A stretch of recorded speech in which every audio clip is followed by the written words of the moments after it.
If cows and horses had hands and could draw, cows would draw gods that look like cows and horses would draw gods that look like horses. It takes a wise man to recognize a wise man. For all things come from earth, and all things end by becoming earth. No man knows distinctly anything, and no man ever will.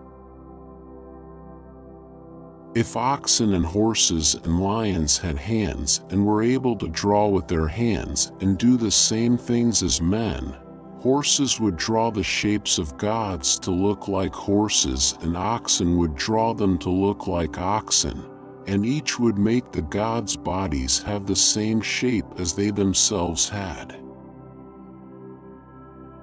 The gods did not reveal, from the beginning, all things to us, but in the course of time through seeking we may learn and know things better.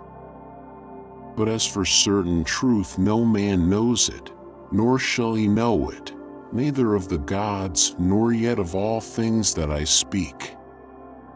For even if by chance he were to utter the final truth, he would himself not know it, for all is but a woven web of guesses. Even if a man should chance to speak the most complete truth, yet he himself does not know it. All things are wrapped in appearances. God is one, greatest of gods and men, not like mortals in body or thought. It isn't right to judge strength as better than good wisdom. Men always makes gods in their own image. There is one God, greatest among gods and men, who bears no similarity to humans either in shape or thought, but humans believe that the gods are born like themselves, and that the gods wear clothes and have bodies like humans and speak in the same way. But if cows and horses or lions had hands or could draw with the hands and manufacture the things humans can make, then horses would draw the forms of gods like horses, cows like cows, and they would make the gods' bodies resemble those which each kind of animal had itself. Pure truth no man has seen, nor ever shall know. No human being will ever know the truth, for even if they happen to say it by chance, they would not even know they had done so. But without effort, God sets in motion all things by mind and thought. God is one, supreme among gods and men, and not like mortals in body or in mind. The whole of God sees, the whole perceives, the whole hears. But without effort he sets in motion all things by mind and thought. Homer and Hesiod attributed to the gods all things which are disreputable and worthy of blame when done by men, and they told of them many lawless deeds, stealing, adultery, and deception of each other. The clear and perfect truth no man has seen, nor will there be anyone who knows about the gods and what I say about all things. For, however perfect what he says may be, yet he does not know it. All things are matters of opinion. In the beginning the gods did not at all reveal all things clearly to mortals, but by searching men in the course of time find them out better. All men begin their learning with Homer. If God had not made brown honey, men would think figs much sweeter than they do.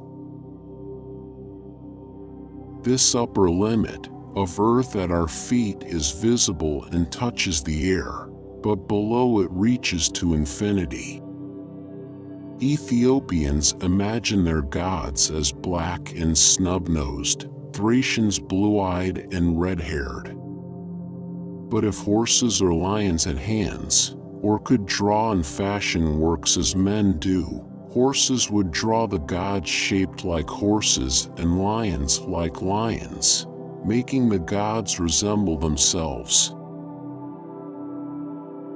The sea is the source of water and the source of wind, for neither would blasts of wind arise in the clouds and blow out from within them, except for the great sea, nor would the streams of rivers nor the rainwater in the sky exist but for the sea. But the great sea is the begetter of clouds and winds and rivers. The sun comes into being each day from little pieces of fire that are collected. If oxen and lions had hands and could paint with their hands and produce works of art, as men do, horses would paint the forms of the gods like horses and oxen like oxen. Each would represent them with bodies according to the bodies of each. So the Ethiopians make their gods black and snub-nosed. The Thracians give theirs red hair and blue eyes. All things that come into being and grow are earth and water. If horses had gods, they would look like horses. For we are all sprung from earth and water. Truly the gods have not from the beginning revealed all things to mortals, but by long seeking, mortals discover what is better. If oxen and horses and lions could draw and paint, they would delineate the gods in their own image. For our wisdom is better than the strength of men or of horses. Nor is it right to prefer strength to excellent wisdom.